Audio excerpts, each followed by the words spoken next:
Janji Allah Ta'ala dalam Al-Quran untuk orang yang beristighfar ada 6. Surat Nuh ayat 10 hingga 11.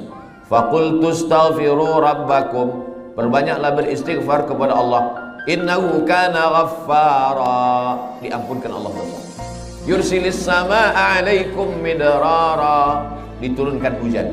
Wa yumdidukum bi amwalin, diberikan harta. Wa banin, anak. Wa yaj'al lakum jannatin, diberikan taman-taman surga. Wa yaj'al lakum anhara, diberikan sungai. Makna sungai adalah rezeki yang tak putus. Makna sungai adalah kelapangan hati. Makna sungai adalah anak yang soleh.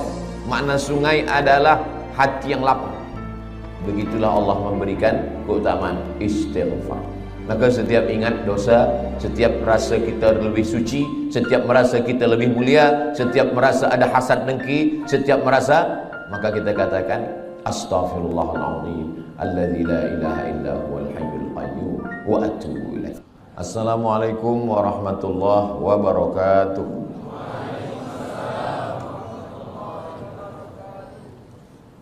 Alhamdulillah wassalatu wassalamu ala rasulillah sayyidina wa maulana Muhammad ibni Abdillah wa ala alihi wa sahbihi wa man da'a bi da'watihi wa istanna bi sunnatihi ila yaumi liqa'i rabbih wa ba'd. Hadirin hadirat, muslimin muslimat, semua jamaah yang berhadir ini insyaallah dimuliakan Allah Subhanahu wa taala. Amin ya rabbal alamin. Saya ucapkan tahniah tahun baru hijrah 1447. Semoga kita semua istiqamah iman dan Islam. Amin ya rabbal alamin. Tajuk kita pada kajian duha ini, hijrah menuju ridha Allah Subhanahu wa taala. Yang pertama kita bahaskan dulu makna hijrah. Hijrah itu maknanya meninggalkan kota Makkah menuju kota Al-Madinah Al-Munawwarah, hijrah.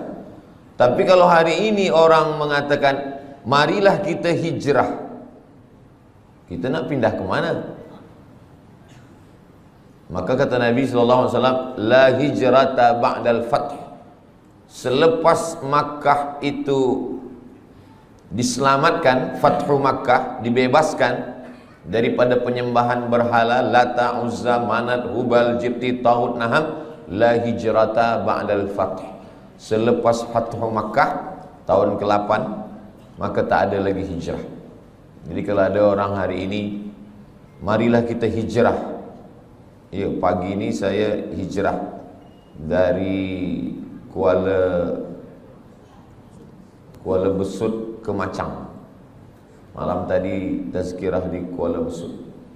Meninggalkan Kuala Besut, sekarang saya di Macang. Hijrah, meninggalkan.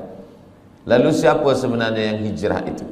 Kata Nabi SAW, al-muhajir, orang yang hijrah adalah man hajara ma nahallahu anhu, orang yang meninggalkan semua yang dilarang Allah Subhanahu wa taala. Itulah orang yang hijrah.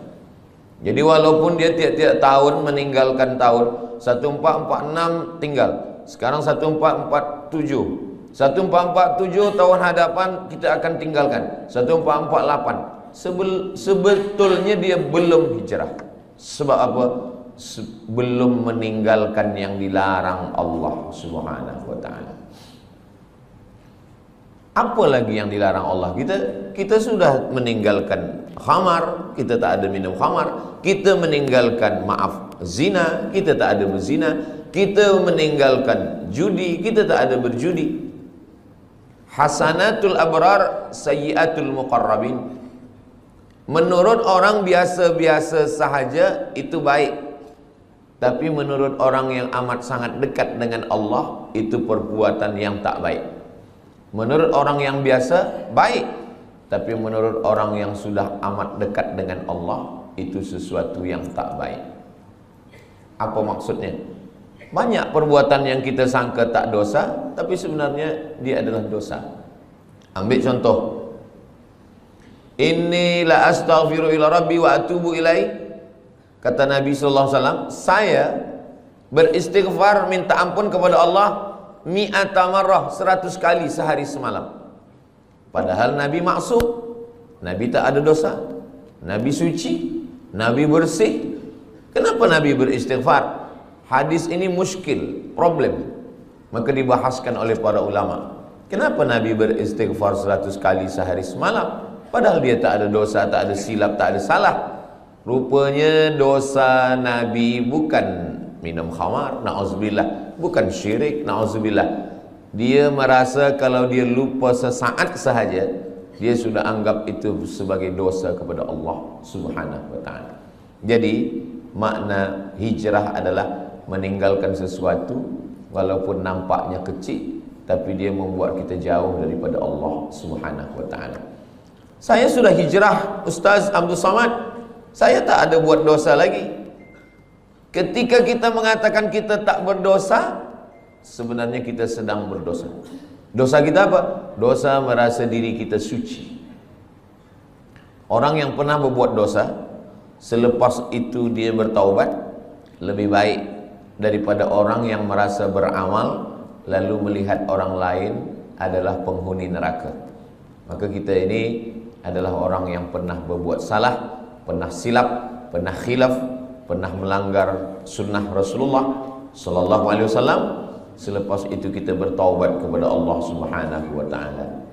Maka kalau kita tengok dalam sembahyang, dari mula takbiratul ihram sampai kepada salam, dari mula kita angkat tangan Allahu Akbar sampai kepada salam, tidak ada di dalam sembahyang itu doa jauhkan aku dari riba, jauhkan saya dari zina, jauhkan saya dari khamar. Tak ada. Cubalah tengok bacaan solat itu.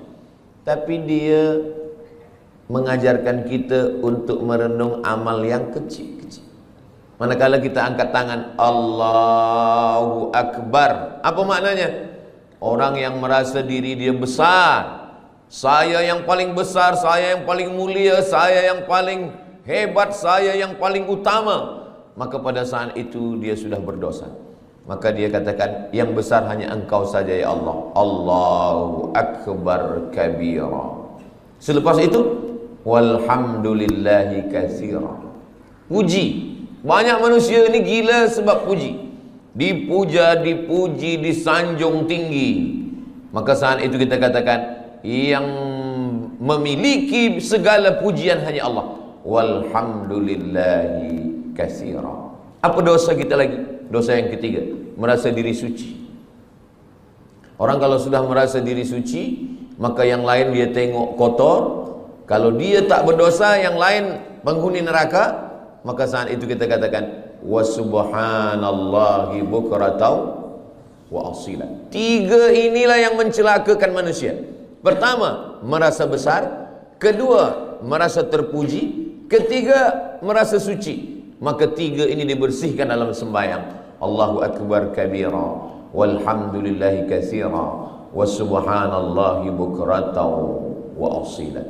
Kira-kira kita yang hadir ramai di Masjid Jami' Sultan Yahya Petra Macang ini, beramai-ramai tuan imam, datuk-datuk, datin-datin, semua yang berhadir jemaah ini, siapakah di antara kita ini yang terkena penyakit yang tiga ini? Pertama, merasa besar.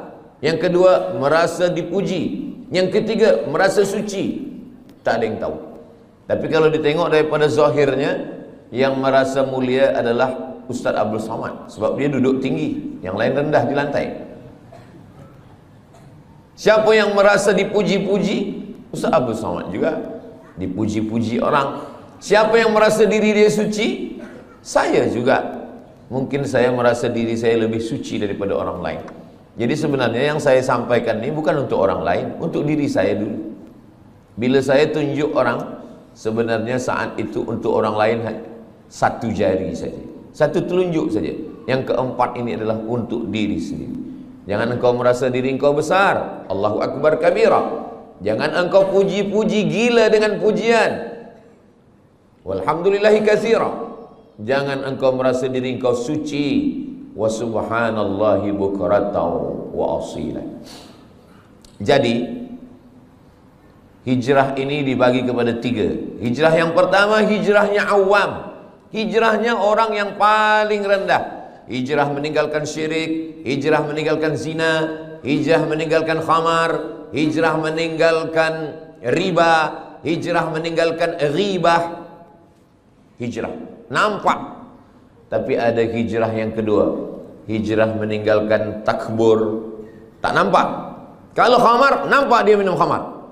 Kalau judi, nampak dia main judi. Tapi judi dululah. Dulu orang main judi memang nampak. Sekarang tak nampak. Nampak macam baca Quran. Rupa judi online. Judi nampak. Orang yang minum khamar tahu bahwa dia sedang buat dosa. Orang yang berzina tahu bahwa dia sedang buat dosa. Orang yang sedang berjudi tahu bahwa dia sedang buat dosa. Ini hijrah yang rendah sekali. Tapi ada hijrah yang lebih tinggi lagi. Orang yang merasa diri dia sudah beramal, orang yang merasa diri dia paling banyak sedekah, orang yang merasa diri dia paling banyak zikir, saya yang paling banyak sembahyang sunat, saya yang paling banyak pergi ke Makkah setahun 2 kali, saya yang paling banyak. Makanya ada kitab Talbis Iblis. Iblis itu bila dia tak berhasil mengajak orang minum khamar, bila dia gagal mengajak orang berzina, bila dia gagal mengajak orang syirik, dia masuk dari pintu yang kedua. Apa itu? Dia buat orang merasa beramal. Yang pertama ni banyak orang sukses, banyak orang berhasil. Dia tidak berjudi, dia tidak berzina, dia tidak minum khamar. Tapi manakala iblis masuk dari pintu level yang kedua, yang lebih tinggi, yaitu merasa diri lebih mulia, merasa diri sudah banyak amal, merasa diri penghuni surga, merasa yang lain adalah kotor. Pada saat itu, apa kata Nabi SAW? Man kana fi qalbihi, siapa yang dalam hatinya mithqala habbatin min khardalin min kibrin, siapa yang dalam hatinya ada sombong, angkuh sebesar biji sawi, la yadkhulul jannah, tak masuk surga. Man kana fi qalbihi, siapa yang dalam hatinya mithqala habbatin min khardalin min kibrin, ada sombong, merasa diri lebih saja. Iblis masuk ke dalam neraka bukan kerana digoda syaitan. Tidak ada satu pun ayat, tak ada satu pun hadis yang mengatakan bahwa iblis masuk ke neraka kerana digoda syaitan. Tak ada. Sebab apa? Sebab syaitan dialah induk syaitan. Macam mana syaitan nak goda dia? Iblis tidak pernah menyembah Lata, Uzza, patung, kayu, batu, hantu. Tak ada. Iblis tidak menyembah apapun. Dia menyembah Allah. Lalu kenapa dia keluar daripada surga? Allah Ta'ala bertanya. Allah bertanya bukan Allah tak tahu. Allah Maha tahu. Tapi Allah nak bagi tahu bagi sesiapa sahaja yang tak tahu. Malaka anta takabbara fiha. Kenapa engkau merasa diri engkau besar? Engkau merasa diri engkau mulia, wahai iblis. Apa kata iblis? Khalaqtani min nar. Engkau ciptakan aku daripada api. Wa khalaqtahu min tin. Adam kau ciptakan daripada tanah. Ana khairum minhu, saya lebih mulia daripada dia. Iblis dikeluarkan daripada surga bukan kerana minum khamar, bukan kerana berzina, bukan kerana menyembah berhala, bukan kerana perbuatan yang zahir, tetapi kerana perbuatan yang batin. Jadi hijrah kita adalah meninggalkan yang zahir. Selepas itu level yang kedua adalah meninggalkan yang batin. Hasad, dengki, busuk hati, merasa mulia, merasa lebih hebat, merasa banyak amal. Tapi ada yang lebih tinggi lagi, lalai mengingat Allah Subhanahu wa ta'ala. Wala takum minal ghafilin, jangan jadi orang lalai. Itu maka bila kita semua gerak kita ini mesti cepat balik kepada Allah. Kenapa dalam Islam ni banyak betul doa. Nak makan, Allahumma barik lana fi ma razaqtana wa qina azabannar. Selepas makan, alhamdulillahilladzi at'amana wa saqana. Nak tidur, bismika Allahumma ahya wa amut. Jangan dibaca sekarang, boleh tertidur. Jaga daripada tidur. Alhamdulillahilladzi ahyana ba'da ma amatana wa ilaihin nusyur. Menengok muka di cermin. Innalillahi wa inna ilaihi raji'un. Allahumma kama hassanta khalqi fahassin khuluqi. Kenapa banyak betul dalam Islam ni doa-doa? Naik kereta, subhanalladzi sakhkhara lana hadza wa ma kunna lahu muqrinin wa inna ila rabbina lamunqalibun. Bismillahir majriha wa mursaha inna rabbil ghafurur rahim. Kalau orang faham, sebenarnya setiap gerak kita mesti ingat kepada Allah Subhanahu wa taala. Inilah hijrah level yang ketiga. Jadi kalau yang pertama mungkin kita dah tinggalkan semua yang haram-haram. Alhamdulillah Ustaz Somad, saya tak ada guna narkotik lagi, saya tak ada minum khamar, tak ada. Kenapa? Sebab tak ada yang jemput saya. Kalau free saya ikut juga. Na'udzubillah. Betul-betul lillahi ta'ala. Level yang kedua, bersihkan hati. Dia tak nampak lagi dosa-dosa yang tak nampak lagi, tapi dia ada dalam hati. Maka kata Nabi, ala fil jasadi mut'ah. Di dalam badan ini ada seketul, ada segumpal, ada sekepal. Idza salahat salahal jasadu kullu. Kalau dia bersih, yang lain ikut bersih. Wa idza fasadat, kalau dia rosak, yang lain ikut rosak. Saya semalam bertolak daripada Pekanbaru Riau menuju Kota Baru. Masuk airport, kita lalu di pintu detektor. Kalau ada bawa besi atau bawa pisau, bawa apa, dia berbunyi. Dia berbunyi. Tak boleh lalu. Ustaz, jangan masuk dulu. Alhamdulillah. Kalaulah ada pintu macam itu juga, orang Jepun buatkan pintu detektor, tapi dia bukan untuk besi. Detektor untuk penyakit takbur. Dipasang di pintu Masjid Jami' Sultan Yahya Petra Macang. Siapa yang masuk pintu ni berbunyi. Jamaah lalu berbunyi dia kecil. Tit. Tapi bila Ustaz Somad lalu, tit gitu. Selepas itu Ustaz Somad pula yang bercakap kepada jamaah bagi tazkirah, marilah kita bersihkan hati kita. Semua jamaah tersenyum. Hati Ustaz lebih kotor daripada hati kan? Sebenarnya kita dimuliakan Allah bukan kerana kita mulia, tapi karena Allah masih sayang, lalu dia menutupi isi hati kita. Cuba kalau Allah tak sayang, sekali kita sombong, Allah tumbuhkan satu tai lalat di muka kita. Mungkin muka kita ini dah hitam semua. Sekali kita merasa hasad, terus saja dinampakkan Allah secara zahir. Tapi Allah masih sayang dengan kita. Allah masih tutup aib kita. Allah masih sayang dengan kita. Allah tak nampakkan itu di hadapan manusia. Maka amalan yang paling elok adalah amalan istighfar. Astaghfirullahalazim alladzi la ilaha illa huwal hayyul qayyum wa atubu ilaih. Amalan yang lain boleh membuat orang sombong. Saya khatam Quran 1 hari 2 juzuk. Saya khatam Quran 1 bulan 10 kali. Boleh buat orang sombong. Saya profesor.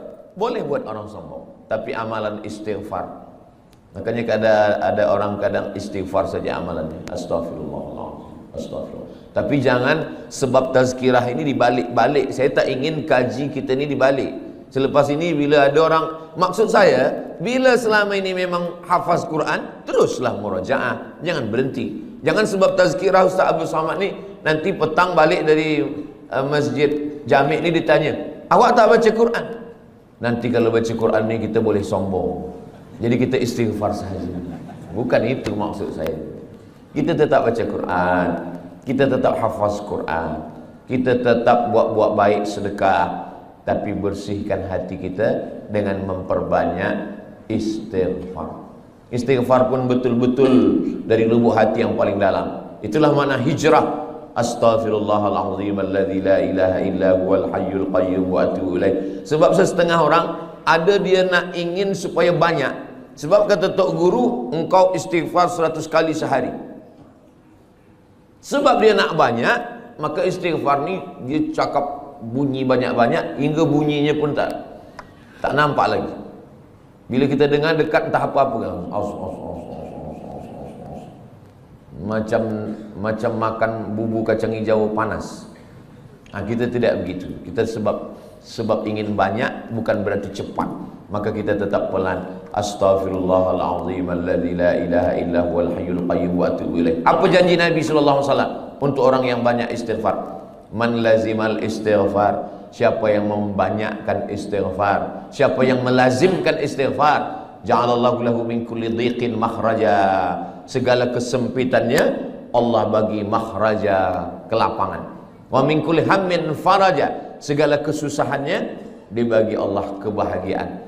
Wa razaqahu min haitsu la yahtasib, diberi Allah rezeki dari jalan yang tidak disangka-sangka. Semoga kita termasuk orang yang beristighfar insyaallah. Itu janji Nabi. Janji Allah Ta'ala dalam Al-Quran untuk orang yang beristighfar ada 6. Surat Nuh ayat 10 hingga 11. Faqultu astaghfiru rabbakum, perbanyaklah beristighfar kepada Allah. Innahu kana ghaffara, diampunkan Allah dosa. Yursilis samaa'a 'alaikum midrara, diturunkan hujan. Wa yumdidukum bi amwalin, diberikan harta. Wa banin, anak. Wa yaj'al lakum jannatin, diberikan taman-taman surga. Wa yaj'al lakum anhara, diberikan sungai. Makna sungai adalah rezeki yang tak putus. Makna sungai adalah kelapangan hati. Makna sungai adalah anak yang soleh. Makna sungai adalah hati yang lapang. Begitulah Allah memberikan keutamaan istighfar. Maka setiap ingat dosa, setiap rasa kita lebih suci, setiap merasa kita lebih mulia, setiap merasa ada hasad dengki, setiap merasa, maka kita katakan astaghfirullahalazim alladzi la ilaha illa huwal hayyul qayyum wa atubu ilaih. Kalau kita tengok nabi-nabi itu, nabi-nabi itu dia tak ada minta. Di dalam 3 kegelapan, gelap malam, gelap laut, gelap perut ikan. Dalam gelap malam 1 gelap, dalam gelap laut 2 gelap, gelap perut ikan 3 gelap. Dan dia tak ada minta, keluarkan aku dari gelap ini, terangkanlah ya Allah. Tak ada. Apa doa? Apa minta dia? La ilaha illa anta subhanaka inni kuntu minaz zalimin. Anak kita pun hafaz. Cuma kadang kita lupa. Bila lampu padam, kita pun terkejut. Padahal kita hafaz. La ilaha illa anta subhanaka inni kuntu minaz zalimin. Banyak orang menghafaz doa. Banyak orang menghafaz doa, tapi setakat menghafaz. Bila kita hanya menghafaz doa dan kita lupa bila peristiwa itu terjadi, maka kita lebih kurang macam burung yang boleh bercakap. Burung bila diajar dia bercakap, good morning, good morning, good morning. Pukul 5 petang pun bila kita datang, good morning juga dia kata.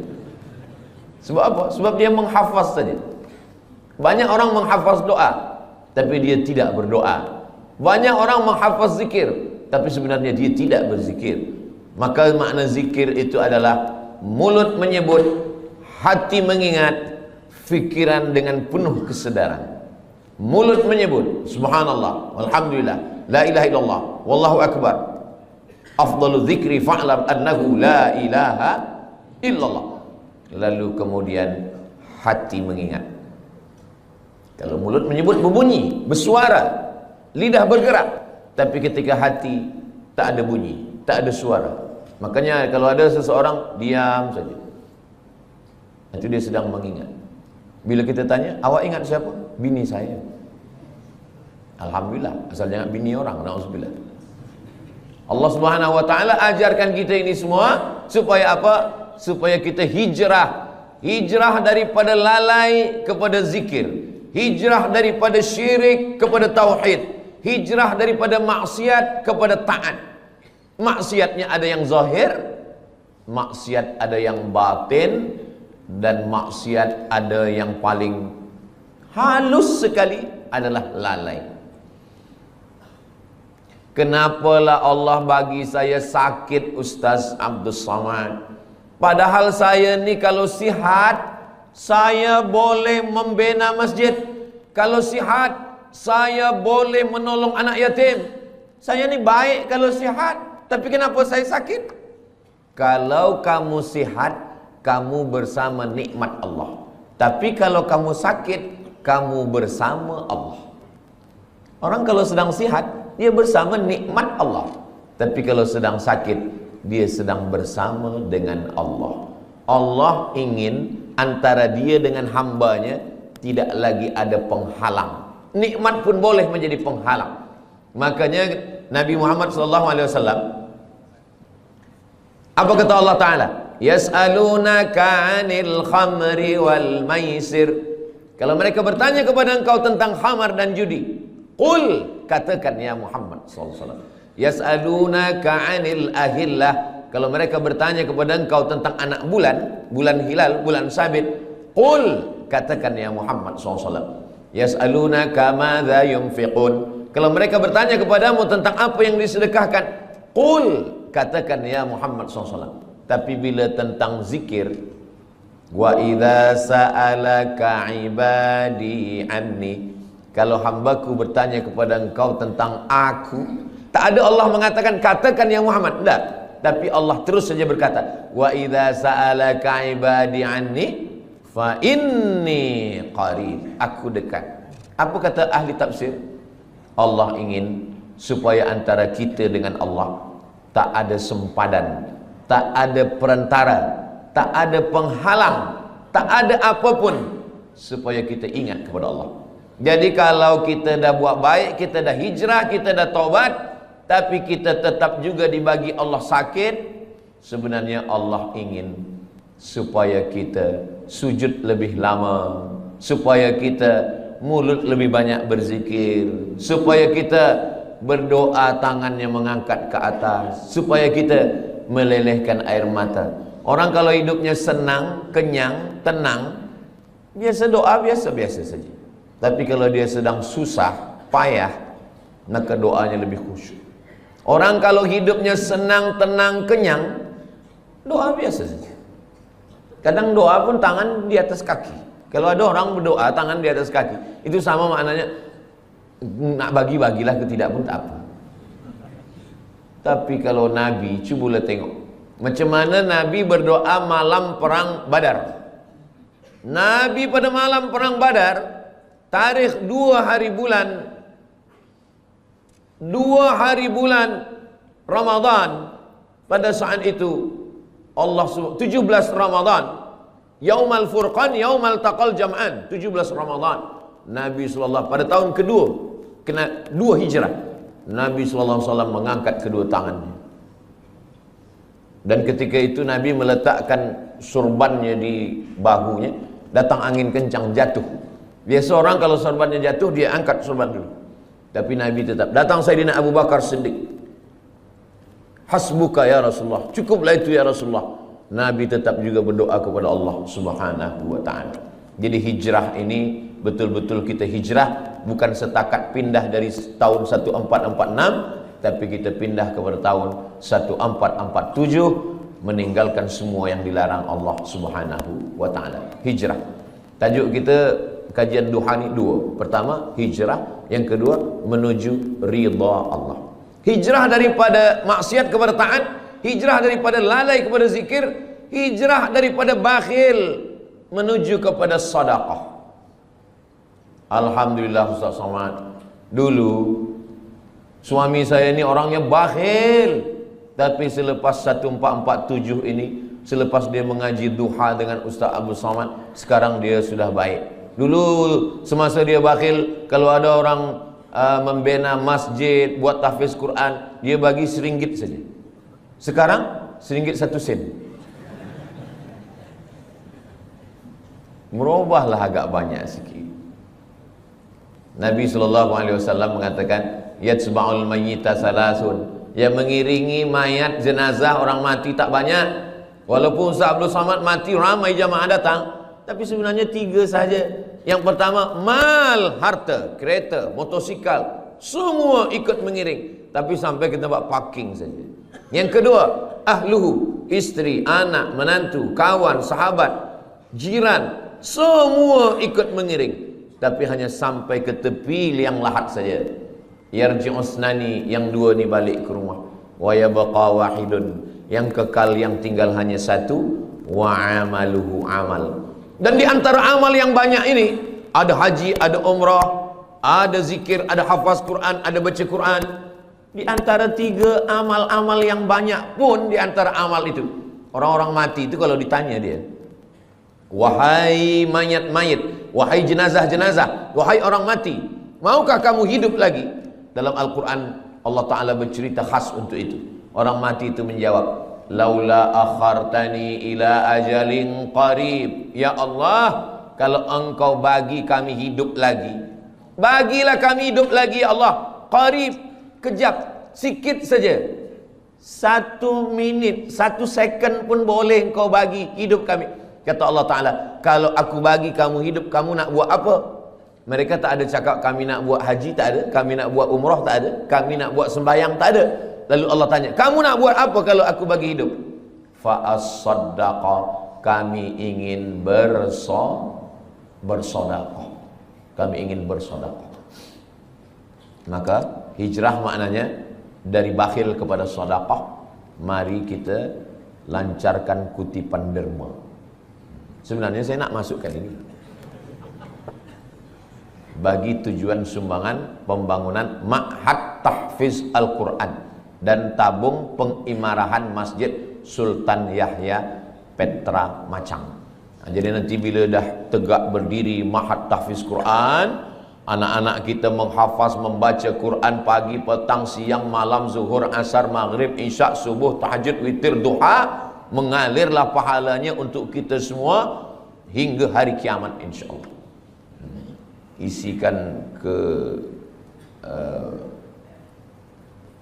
jangan saya yang isi, bawakan kepada semua jamaah, supaya itu akan menjadi amal jariah yang akan menjadi bekal kita nanti menghadap Allah Subhanahu wa ta'ala. Kemana duit ringgit tadi? Hilang pula.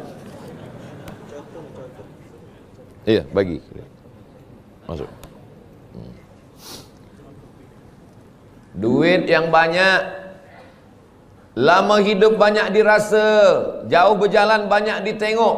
Saya dah pergi ke mana-mana tempat, belum pernah. Saya dah pergi ke Sabah, saya pergi ke Sarawak, saya pergi ke Miri, saya pergi ke Terengganu, saya ke Selangor, saya ke Johor, Kuala Lumpur. Belum pernah saya tengok orang Malaysia meninggal membawa ringgit. Ma'akalta fa'afnaita, yang dimakan busuk. Wa ma labista fa'ablaita, yang dipakai lapuk. Wa ma tasaddaqta fa'amdaita, yang disedekahkan untuk Ma'had Tahfiz Quran Masjid Jami' Sultan Yahya Petra Macang, inilah yang akan kekal abadi hingga hari kiamat nanti insyaAllah. Amin ya rabbal alamin. Rumah besar yang kita tinggalkan bila kita mati, habis, diambil semua oleh ahli waris, anak kita, cucu kita, semua bertukar, sijil-sijil semua hilang. Kita pun akan menjadi sesuatu yang terlupakan, orang tak ingat lagi dengan kita. Tapi Ma'had Tahfiz ini insya-Allah semua budak-budak akan belajar membaca Quran, berzikir, belajar sembahyang. Nanti dia pula akan mengajar anak dia, isteri dia, murid-murid dia. Itulah yang boleh menolong kita di hadapan Allah. Niatkan sedekah ini untuk almarhumah mak saya, almarhum ayah saya. Jadi boleh dapat dua-dua. Kita dapat, orang-orang tua kita pun dapat. Datang sahabat Nabi namanya Sa'ad, berjumpa kepada Nabi Muhammad sallallahu alaihi wasallam. Ya Rasulullah, ummi matat, mak saya sudah meninggal dunia. Afa atasaddaqu anha? Kalau saya bersedekah, sampaikah sedekah ini kepada almarhumah mak saya? Kata Nabi sallallahu alaihi wasallam, tasaddaq, bersedekahlah. Itu dalil bahawa sedekah ini sampai. Ayu sadaqatu afdal, apa sedekah yang paling afdal? Kata Nabi, suqiya al-ma', memberi air minum. Kalau air minum saja sampai, apalagi kelas tahfiz. Kalau air minum saja sampai, apalagi gedung binaan yang tinggi, 2 aras, 3 aras, 4, budak-budak boleh belajar sembahyang. Maka insya-Allah itu menjadi cahaya sesuai dengan doa kita, Allahumma ja'al quburahum raudatan min riyadil jinan, jadikan kuburnya salah satu daripada taman-taman surga insya-Allah. Amin ya rabbal alamin. Kalau saya bacakan Al-Fatihah untuk almarhumah mak saya, ayah saya, maka automatically sampai. Tapi kalau saya nak bacakan Al-Fatihah untuk orang lain, saya mesti sebutkan ila ruhi fulan bin fulan fulanah binti fulan. Itu maka bila malam tahlil kita baca ila arwahi fulan bin fulan wa fulanah binti fulan. Sebab apa? Sebab orang lain. Sebab sebenarnya tak ada hubungan nasab. Tapi sedekah, siapa dulu yang berwakaf tanah masjid ni, siapa yang membina masjid ni, saya tidak perlu menyebutkan untuk fulan bin fulan. Kenapa? Itulah beza sedekah dengan bacaan Al-Quran. Begitu juga dengan amal-amal yang sedekah ini. Semua orang yang bersedekah, membina masjid, tahfiz Quran, tanpa dia sebutkan namanya, maka kita semua yang ada di masjid ini, dari mulai tahiyatul masjid, solat duha, subuh tadi, zuhur, asar, maghrib, isya, sampai hari kiamat, mengalirlah pahala dia. Sebenarnya kalau kita pikir-pikir, kita ini lebih lama di atas tanah atau di dalam tanah? Imam Syafi'i lahirnya di Gaza sekarang, Gaza. Mudah-mudahan Allah menolong saudara kita di Gaza. Imam Syafi'i lahir di Gaza tahun 150. Meninggalnya di Mesir, di Kahirah tahun 204. Lahir 150, meninggal 204. Jadi kalau begitu Imam Syafi'i di atas tanah ini berapa lama? 54 tahun sahaja. 54 tahun. Tak sampai umur Nabi 63 tahun. Imam Syafi'i lebih lama dia di atas tanah hanya 54 tahun. Imam Syafi'i meninggal tahun 204. Hari ini sudah 1447. Maknanya Imam Syafi'i di dalam tanah, di alam barzah sudah lebih 1200 tahun. Tapi Imam Syafi'i amal dia tak putus. Malaysia, Patani, Brunei Darussalam, Moro Filipina, Indonesia, Yaman, Mesir, Iraq, Jordan, semua bermazhab Syafi'i. Jadi kalau kita tengok jam, itu setiap detik, itu setiap second itu orang menyebut Syafi'i, Syafi'i, Syafi'i, Syafi'i, Syafi'i, Syafi'i. Dari mana kita tahu sembahyang? Dari perukunan Melayu. Perukunan Melayu itu diambil daripada mana? Dari kitab Sabilal Muhtadin, Syekh Muhammad Arsyad Al-Banjari. Sabilal Muhtadin diambil daripada mana? Dari kitab-kitab fiqh mazhab Syafi'i. Kitab fiqh mazhab Syafi'i yang paling kecil, Matan Taqrib. Yang agak besar, Fathul Qarib. Yang lebih besar, I'anatul Talibin. Yang lebih besar, Kanzur Raghibin Mahalli. Yang lebih besar lagi, Al-Majmu' Syarah Muhazzab, Imam Nawawi. Imam Nawawi itu siapa? Imam Nawawi, imam besar kedua dalam mazhab Syafi'i. Imam Nawawi dapat ilmu dari mana? Dari guru-guru dia, sampailah kepada Imam Al-Muzani, sampai kepada Imam Al-Buaiti, sampai kepada Imam Rabi'. Lalu kemudian Imam Buaiti, Imam Muzani, Imam Rabi' ini dapat, Al-Muradi ini dapat ilmu dari mana? Mereka belajar kepada Imam Syafi'i. Tadi saya sarapan makan pagi di hotel. Selepas itu datang seorang, muka dia saya tengok macam Arab. Lalu dia tanya, ini orang yang ada di sini ni mazhabnya apa? Kata dia. Kata saya, ini negeri Melayu ni mazhabnya ala madhabil Imam Syafi'i. Mereka ni semuanya mazhab Syafi'i, kata saya. Oh, kata dia, rupanya dia subuh tadi sembahyang di masjid. Dia terkejut. Saya tanya, awak dari mana? Saya dari Perancis, dari Paris, kata dia. Oh, Paris ni mazhab apa agaknya? Negeri awak dari mana? Saya dari Aljazair, Maghribi, Aljazair, Tunisia, Libya, Mauritania, Andalusia. Itu mazhabnya mazhab Maliki. Patutlah dia terkejut. Mungkin dia tak tahu tentang mazhab Syafi'i. Macam mana beza Maliki dengan Syafi'i ini? Mazhab Maliki, tangan dia turun lepas ke bawah. Mazhab Syafi'i, dia letakkan tangan. Maliki lepas ke bawah. Mazhab Maliki tak ada baca bismillah, terus saja alhamdulillah, Allahu Akbar, Alhamdulillahi Rabbil Alamin. Oh, kalau begitu Makkah Madinah itu Maliki. Tak, itu Hambali. Hambali ada bismillah, tapi kecil aja.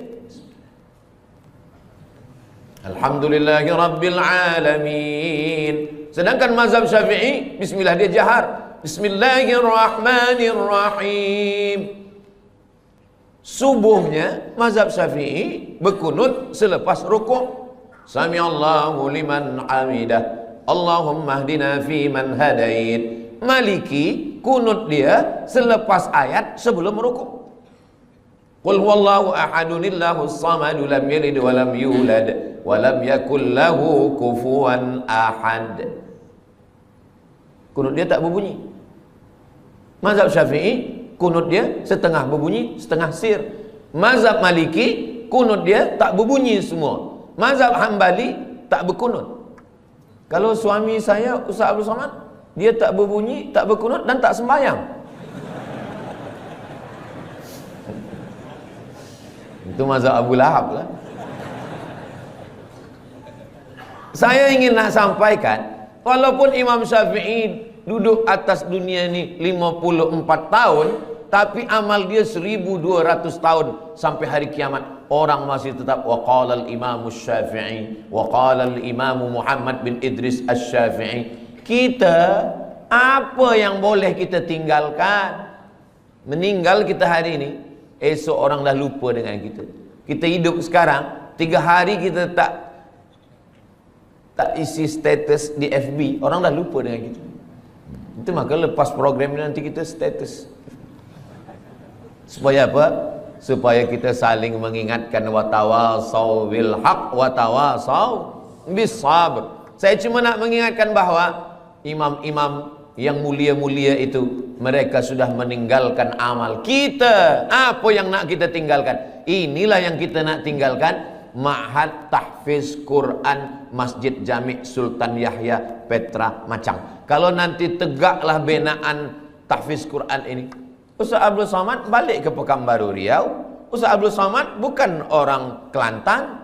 Ustaz Abdul Somad duduk kat Sumatera, bukan Semenanjung, tapi pahalanya tetap sampai. Mudah-mudahan Ustaz Abdul Somad dapat juga pahalanya, insyaAllah.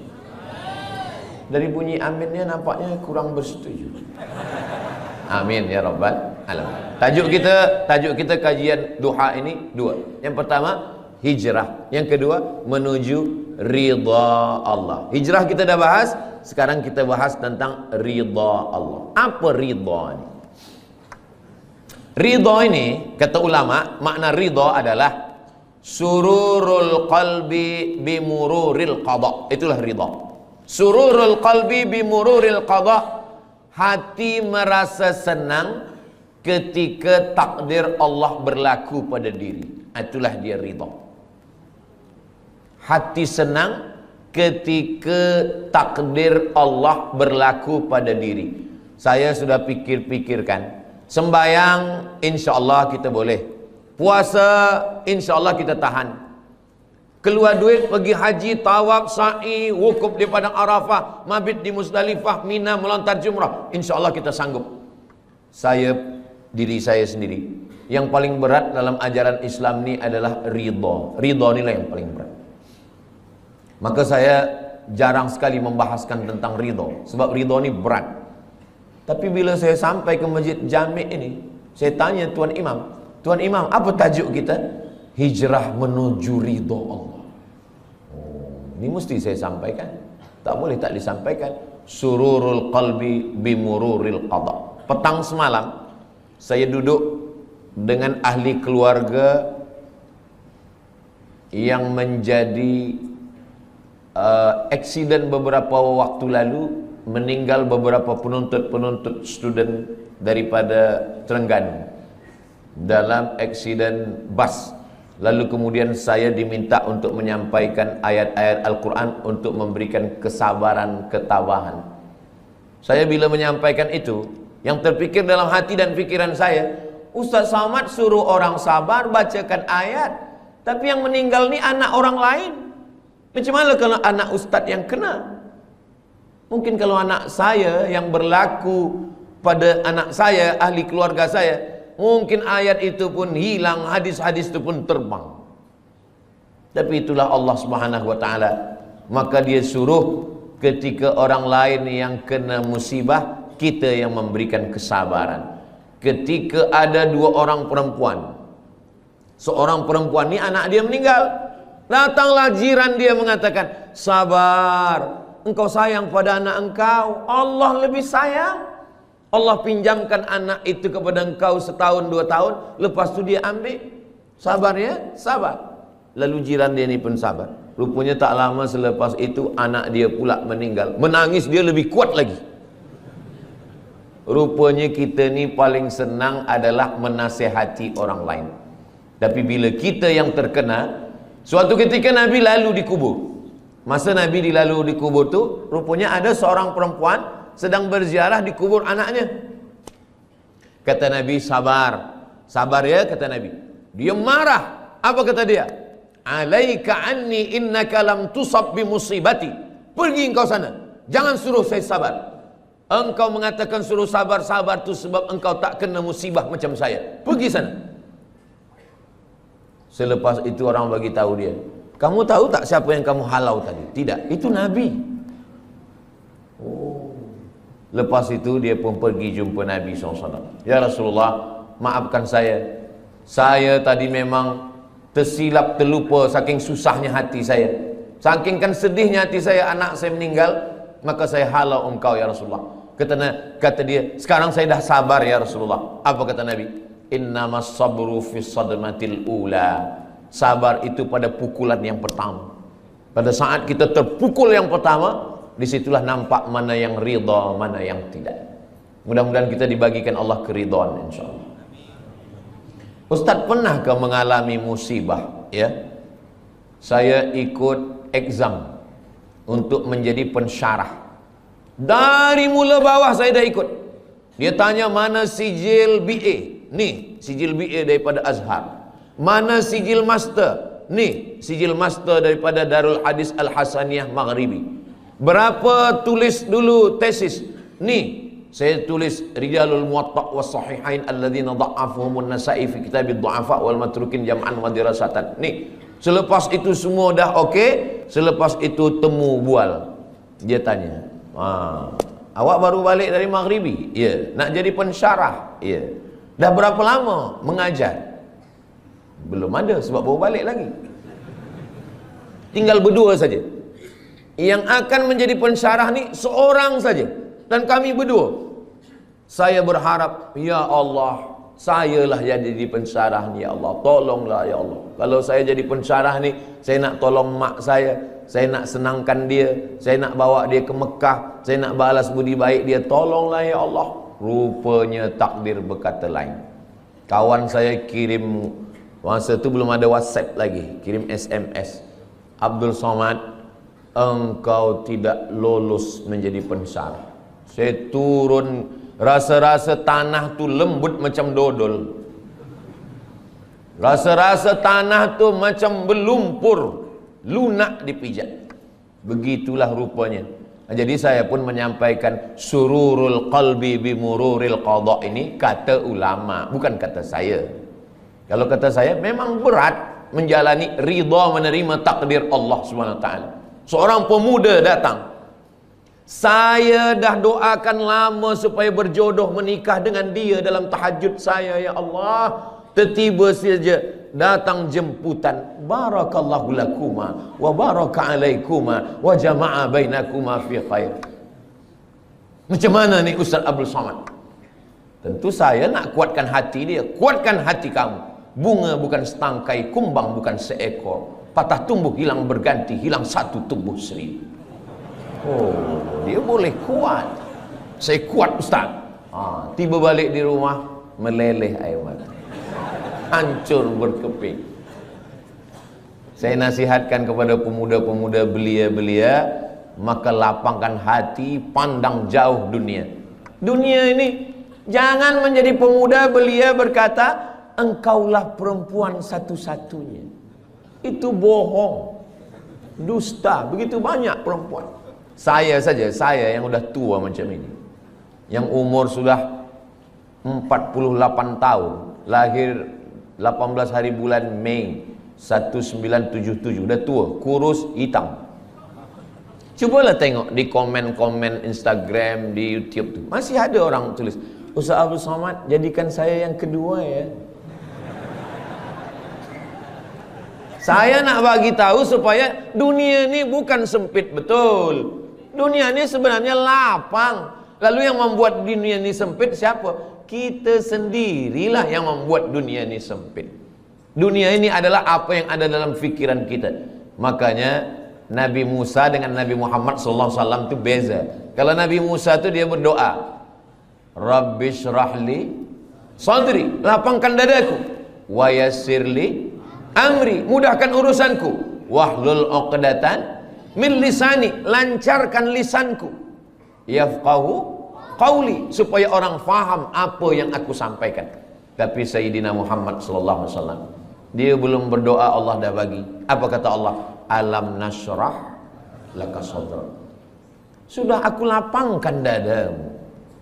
Maka saya dua-dua ini saya pakai, Rabbi syrah li sadri wa yassir li amri wahlul 'uqdatam min lisani yafqahu qawli. Tapi yang untuk Nabi Muhammad pun saya baca juga, alam nasrah laka sadrak wa wada'na anka wizrak alladhi anqadha dhahrak wa rafa'na laka dhikrak. Dua kali Allah ulang, fa inna ma'al usri yusra. Sekali lagi, inna ma'al usri yusra. Kenapa diulang dua kali? Kata ahli tafsir, at-tikrar lit-taukid. At-tikrar diulang-ulang itu lit-taukid, untuk menekankan makna.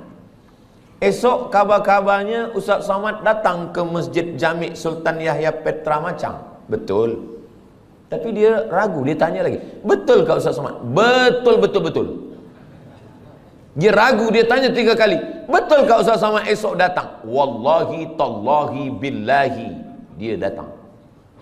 Rupanya betul-betul datang. Jadi pengulangan itu maka diulang Allah. Fabi ayyi ala'i rabbikuma tukadziban. Kenapa kamu masih mendustakan lagi nikmat Allah Subhanahu wa taala? Nah, macam mana kita boleh mencapai sururul qalbi bi mururil qada? Ustaz Abdul Somad nak bahaskan tentang hati senang menerima takdir. Dia pun dulu waktu menerima takdir itu dia risau, dia gelisah, dia susah. Kita semasa senang banyak kawan, semasa gelak banyak sahabat. Tapi bila kita susah, kita sedang dipertemukan dengan teman sejati. Orang yang senang, ketawa, banyak kawan. Tapi kalau kita sedang susah, disitulah kita punya sahabat yang baik. Ketika Nabi dikejar dalam peristiwa hijrah, siapa sahabat-sahabat yang paling dekat? Sayyidina Abu Bakar Siddiq, Sayyidina Ali bin Abi Talib. Maka kalau kita ingin ridha kepada takdir Allah, jangan bersendirian. Man syadza finnar, siapa yang sendiri-sendiri masuk neraka. Alaikum bil jamaah, maka hendaklah kita berjamaah. Masalul mukminin kamatsalil asjar. Orang beriman ini macam pokok kayu. Pokok kayu kalau dia sebatang, datang angin kencang patah. Tapi kalau pokok kayu ini ramai, pokok kayu yang ramai, datang angin dari sini, ditolong kayu yang ini. Datang angin dari sini, ditolong kayu sini. Maka kita bersama-sama berjamaah, jangan bersendirian. Sembayang berjamaah. Ini kadang pemuda belia ni sekarang bila kita tanya, kenapa awak tak pernah datang ke Masjid Jami? Saya tengok tak pernah ke surau. Kenapa tak sembayang berjamaah? Saya nak jaga hati saya supaya jangan riak. Ini kerja setan. Kata setan, awak jangan sembahyang ke masjid. Nanti bila sembahyang ke masjid, hati awak riak, dipuji orang, ditengok orang, diambil gambar orang. Jadi awak baik sembahyang di kamar, di bilik. Nanti bila dia sembahyang di bilik, apa kata setan? Kalau awak sembahyang, awak merasa sudah beribadah. Jadi yang paling elok jangan sembahyang. Alladzi yuwaswisu fi sudurin nas minal jinnati wan nas. Yang berbisik ni dua. Yang pertama jinnati, yang kedua nas. Kalau yang berbisik ini jinnati, senang kita nak halau dia. Allahu la ilaha illa huwal hayyul qayyum. Tapi kalau yang berbisik ini nas, kita halau dia dengan ayat kursi, dia hafaz Yasin. Maka berjamaah. supaya kita senang menerima takdir Allah berjamaah. Bila kita lupa, bila kita silap, bila kita khilaf, bila kita selalai, ada orang lain yang ingatkan kita. Yang kedua, wasta'inu bis sabri. Sabri maknanya menahan. Sabri maknanya imsak. Sabri maknanya saum. Makanya bulan Ramadan itu disebut dengan fasum saumas sabri. Sabri menahan. Tahan tangan, jangan pukul-pukul pipi. Sebab dulu orang kafir musyrik jahiliyah bila ada keluarga dia mati dia potong. Rupanya sekarang nih saya tengok ada video, ada satu suku di Afrika ke di mana, bila ada keluarga yang mati, kita mesti sedih seperti mati. Maka bila ada keluarga yang mati, jari ini mesti dipotong. Iya kalau yang mati satu, kalau 10? Dalam Islam kita diajarkan untuk menahan. Tahan pipi, jangan dipukul. Tahan tangan, jangan menarik. Sebab dulu bila ada orang meninggal, menarik-narik rambut, mencakar-cakar muka. Syukur kalau yang ditarik rambut dia. Kalau rambut orang lain, wasaqqal juyub, mengkoyak-koyak baju. Jangan sampai. Maka kita tahan tangan. Lisan, mulut. Kenapa ayah saya, kenapa mak saya, kenapa istri saya, kenapa suami saya? Tahan mulut. Maka mulut istirja. Inna lillah wa inna ilaihi raji'un. Hati berzikir. La ilaha illallah subhanallah walhamdulillah wa la ilaha illallah wallahu akbar. Lalu kemudian bisabri, menahan. Tapi ada yang tak boleh ditahan. Air mata tak boleh ditahan. Air mata meleleh. Meninggal anak Nabi umur 18 bulan, anak lelaki. Nabi tak ada anak lelaki. Qasim meninggal. Sayyidina Abdullah meninggal. Zainab meninggal, Ruqayyah meninggal, Ummu Kulthum meninggal. 3 anak perempuan meninggal. Sayyidatuna Fatimah meninggal 6 bulan selepas Nabi meninggal. Abdullah meninggal, Al-Qasim pun meninggal. Tiba senangnya hati Nabi, lahir anak lelaki dari perempuan dari Mesir, namanya Maria Al-Qibtiyah, umur 18 bulan meninggal. Siapa yang punya anak 18 bulan, sedang comel-comelnya, sedang elok-eloknya, sedang sayang-sayangnya, meninggal, menangis Nabi. Datang sahabat bertanya, "Ama tarda ya Rasulullah?" Apakah engkau tidak ridha ya Rasulullah? Kata Nabi, saya ridha. Kalau engkau ridha, kenapa menangis? Kata Nabi, ini air mata kasih sayang. Itu maka menangis boleh. Ada perempuan menangis, lalu kemudian Abu Bakar marah. Jangan menangis, kata Abu Bakar. Kata Nabi SAW. Kata Umar, jangan menangis, kata Umar. Kata Nabi SAW, da'hunna ya Umar, biarkan mereka. Yang tak boleh itu meratap, yang tak boleh itu meraung. Adapun melelehkan air mata, maka itu adalah air mata kasih sayang. Bahkan Nabi ketika menguburkan sahabat namanya Utsman bin Maz'un, Nabi turun ke liang lahatnya, Nabi pegang jenazahnya, dan air mata Nabi meleleh hingga sampai kepada janggut Nabi. Kalau air mata sampai kepada janggut itu bukan setetes 2 tetes, tapi banyak. Itu menunjukkan air mata kasih sayang Nabi Muhammad sallallahu alaihi wasallam. Bila nanti jamaah yang ada di Macang mendapatkan berita Ustaz Abdul Somad meninggal, jangan datang ke Riau, jangan datang ke Pekanbaru, jangan datang melawat menengok jenazah saya. Kenapa macam tu Ustaz? Sebab tangan saya tak boleh menghapus air mata. Tapi kalau nampak-nampaknya saya ni lebih kurus, saya ni lebih tua, mungkin kalau masalah mati ni nampaknya saya lebih dulu. Janganlah macam tu Ustaz, kami ingin Ustaz sihat lebih lama tazkirah. Maksudnya saya lebih dulu mengiring jenazah awak. Mati mana ada kita tahu. Orang mati itu bukan kerana dia berperang. Orang mati bukan kerana dia naik kereta. Orang kalau udah sampai ajalnya, duduk di rumah, makan, batuk pun mati. Itulah punca daripada tauhid.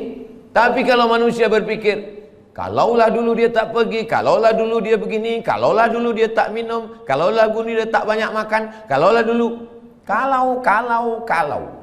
Itulah yang merosakkan fikiran manusia. Satu kalau akan disusul oleh, kalaulah dulu dia tak banyak minum gula, kalaulah dulu dia tak makan kambing, kalaulah dulu dia tak makan roti, kalaulah dulu dia tidak. Padahal yang tak makan pun mati juga. Maka sebenarnya kulu, makanlah, wasrabu, minumlah, wala tusrifu, jangan mubazir, jangan melampau, jangan berlebih-lebihan. La ta'tadu, jangan melampau. Innallaha la yuhibbul mu'tadin. Allah tak suka pada orang yang melampau. Lalu kemudian bagaimana cara supaya kita ini boleh ridha? Nanti sampai masanya kita semua akan disila masuk ke dalam syurga Allah. Apa kata malaikat? Apa kata Allah? Wasiqal ladzina taqaw rabbahum ilal jannati zumara. Mereka semuanya akan dibawa masuk ke dalam surga. Begitu mereka sampai di surga, apa kata malaikat? Salamun qawlam mir rabbir rahim. Apa kata malaikat? Salamun alaikum, selamat, tahniah, tibatum, kamu sudah berbuat baik, fadkhuluha khalidin, masuklah kamu ke dalam surga khalidin, kekal selamanya, tak keluar lagi daripada surga. Mudah-mudahan kita semua masuk surga insyaallah. Selepas kita masuk surga semua, Allah bertanya, madza turidun? Wahai orang yang sudah masuk surga, madza turidun? Kamu nak apa lagi? Apa yang kamu nak? Semua dah ada. Semua sudah ada di surga. Tapi kemudian mereka berkata, kami nak satu ya Allah. Yang belum ada satu. Semua dah ada. Makanan semua dah ada. Tapi ada satu yang kami belum dapat. Apa dia? Ridhamu. Kata Allah, yang dapat ridhaku hanya orang yang ridha menerima takdir. Itulah kenapa kita selalu berdoa masa kita tawaf, subhanallah walhamdulillah wa la ilaha illallah wallahu akbar. Begitu kita sampai pada rukun yamani, menuju kepada Hajar Aswad, doa kita berubah, Rabbana atina fid dunya hasanah wa fil akhirati hasanah wa qina adzabannar. Selepas itu kita tambah, Allahumma inna nas'aluka ridhaka wal jannah. Jangan minta surga. Kenapa? Sebab semua umat Nabi Muhammad SAW masuk surga.